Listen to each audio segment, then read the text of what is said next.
SSM news सदैव जनतेच्या हितासाठी। माझ्यासारख्या भारतीय जनता पार्टीच्या सर्वसामान्य कार्यकर्त्याला विधान परिषदेची उमेदवारी मिळाली।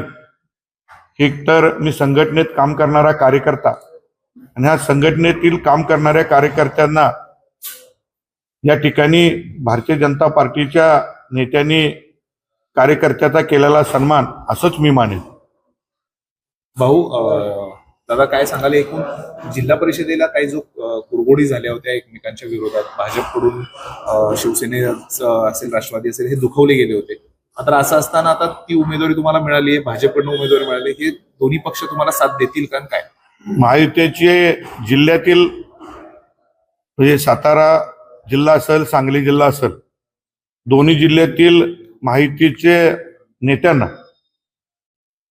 मी इच्छुक उमेदवार म्हणून या अगोदर सगळ्या नेत्यांना भेटलेलो आहे। यदा कदाचित माझी उमेदवारी निश्चित झाली तर आपण माझ्यासारख्या सर्वसामान्य कार्यकर्त्याला न्याय द्यावा, माझ्या पदरात माप टाकावं अशी विनंती दोन्ही जिल्ह्यातील सर्व नेत्यांना महायुतीच्या नेत्यांना मी केलेली आहे।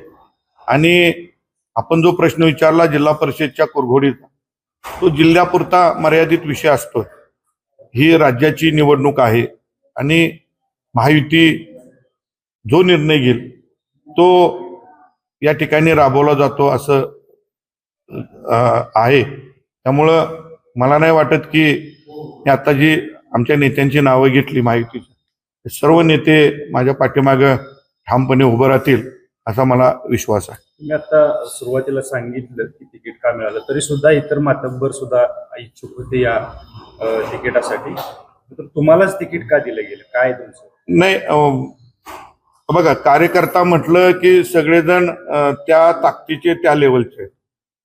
सातारा जिल्ह्यातून माझ्याबरोबर आमचे सुनील तात्या काटकर हे इच्छुक होते, आमचे सहकारी शेखरभाऊ गोरे हेही इच्छुक होते। सांगली जिल्ह्यातून त्या ठिकाणी भारतीय जनता पार्टीचे अध्यक्ष जिल्ह्याचे सम्राट महाडिक बाबा इच्छुक होते आणि गेली 3 पिढ्याचा ज्यांचा आमचा संबंध आहे आणि आमच्या शिवशेजारी ज्यांचं घर आहे, आम्ही एकत्र राहतो असे आमचे नेते आदरणीय पृथ्वीराज बाबा देशमुख हे सुद्धा या ठिकाणी इच्छुक होते।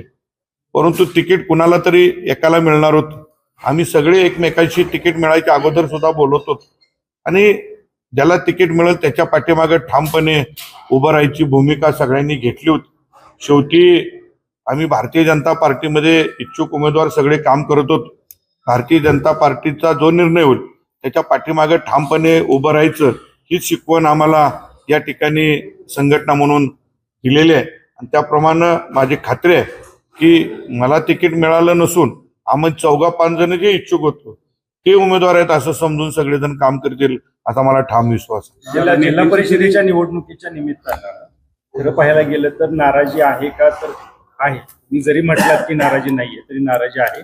तरी राज्याची निवडणूक असली तरी जिल्ह्यामध्ये जे जिल्हा परिषदेच्या निवडणुकीला जे राजकारण झालं त्याच्यामुळं शिवसेना आणि राष्ट्रवादीची जे सदस्य आहेत जिल्हा परिषदेचे असतील किंवा त्यांचे इतर नगरपालिकांमधले सदस्य असतील त्यांची नाराजी अजून सुद्धा भाजपवर आहे, हे बोलताना आमच्यासोबत दिसते।